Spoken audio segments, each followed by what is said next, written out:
अस्सलामु अलैकुम व रहमतुल्लाहि व बरकातुहू।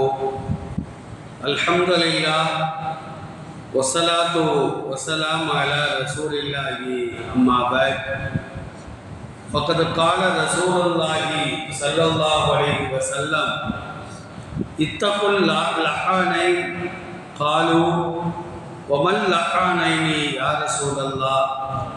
क़ाल அல்லதி யதஹல்லா ஃபீ தரீகின் நாஸி அவ் ஃபீ தில்லிஹிம் ஸதக ரசூலுல்லாஹி ஸல்லல்லாஹு அலைஹி வஸல்லம். கண்ணியத்திற்குரிய எல்லாம் வல்ல அல்லாஹ்வின் நல்லடியார்களே, நபிகள் நாயகம் ஸல்லல்லாஹு அலைஹி வஸல்லம் அவர்கள் கூறியதாக அபூ ஹுரைரா ரலியல்லாஹு அன்ஹு அறிவிக்கக்கூடிய செய்தி முஸ்லிம் என்ற நூலிலே 448வது செய்தியாக பதிவு செய்யப்படுகிறது. நபி ஸல்லல்லாஹு அலைஹி வஸல்லம் கூறினார்கள், இத்தக்குல் லஅனைனி, சாபத்தை பெற்றுத்தரக்கூடிய 2 காரியங்களை விட்டும் நீங்கள் தவிர்த்து கொள்ளுங்கள் என்று நபி ஸல்லல்லாஹு அலைஹி வஸல்லம் சஹாபாக்களை நோக்கி கூறினார்கள். அதற்கு சஹாபாக்கள் வமல் லஅனானி யா ரசூலல்லாஹ், சாபத்தை பெற்றுத்தரக்கூடிய அந்த 2 காரியங்கள் எது? எங்களுக்கு அதை நீங்கள் சொல்லித்தாருங்கள், நாங்கள் அதை செய்யாமல் இருப்போம்.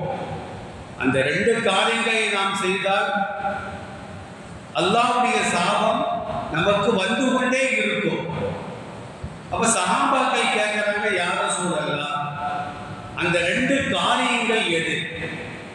எங்கள் வாழ்க்கையிலே நாங்கள் அதை விட்டும் தவிர்த்து வாழ்வோம் என்று கேட்கின்ற பொழுது நபி ஸல்லல்லாஹு அலைஹி வஸல்லம் சொன்னார்கள், அல்லதி யதஹல்லா ஃபீ தரீகின் நாஸி, மக்கள் நடந்து செல்லக்கூடிய நடைபாதையிலே யார் குப்பைகளை கொட்டுகின்றாரோ, அசுத்தங்களை கொட்டுகிறாரோ அல்லது அசுத்தப்படுத்துகிறாரோ இவர் சாபத்திற்குரியவர்.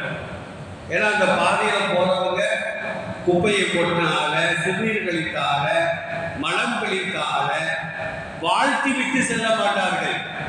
சண்டால நாசமா போவான், இப்படி பாதையெல்லாம் அசிங்கமாக்கி வச்சிருக்கிறாங்க அப்படின்னு என்ன செய்வாங்கன்னா அவரை திட்டிவிட்டு சாபமிட்டு விட்டு தான் செல்வார்கள்.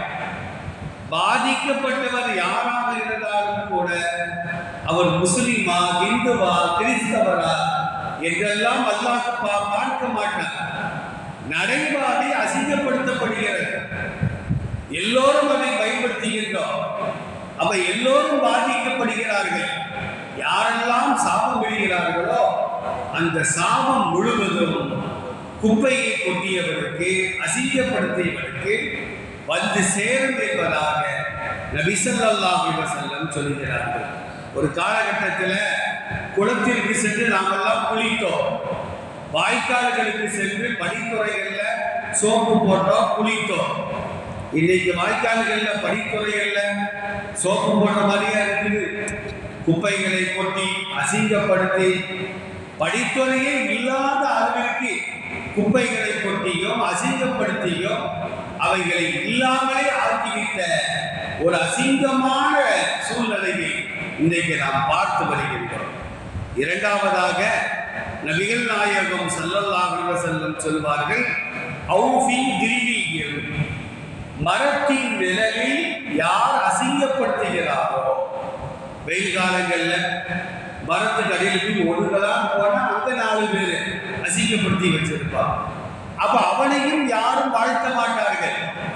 எங்காவது சந்து பொந்து கிடைத்தால், ஏன் இரவு நேரங்களில் வீட்டு வாசல்ல சில பேர் என்ன செய்றாங்கன்னா அசிங்கப்படுத்தி விட்டு சென்றிருக்கிறார்கள்.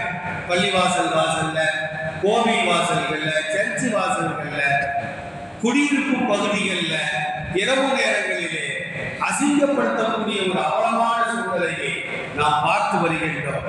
இந்த காரியங்களை யாரெல்லாம் செய்கிறார்களோ இவர்கள் எல்லோருமே சாபத்திற்குரியவர்கள் என்று நபிகள் நாயகம் ஸல்லல்லாஹு அலைஹி வஸல்லம் அவர்கள் இந்த ஹதீஸின் மூலமாக சொல்கிறார்கள். எல்லாம் வல்ல அல்லாஹ் ஜல்ல தஆலா சாபத்தை பெற்றுத்தரக்கூடிய இந்த செயல்களை விட்டோம், மற்ற செயல்களை விட்டும் அல்லாஹ் நம்மையும் நம் குடும்பத்தார்களையும் வருங்கால நம்முடைய சந்ததிகளையும் அல்லாஹ் பாதுகாத்து அருள் புரிவானாக. வாஹிரு தஅவானா அனில் ஹம்துலில்லாஹி ரப்பில் ஆலமீன். அஸ்ஸலாமு அலைக்கும் வரஹ்மத்துல்லாஹ்.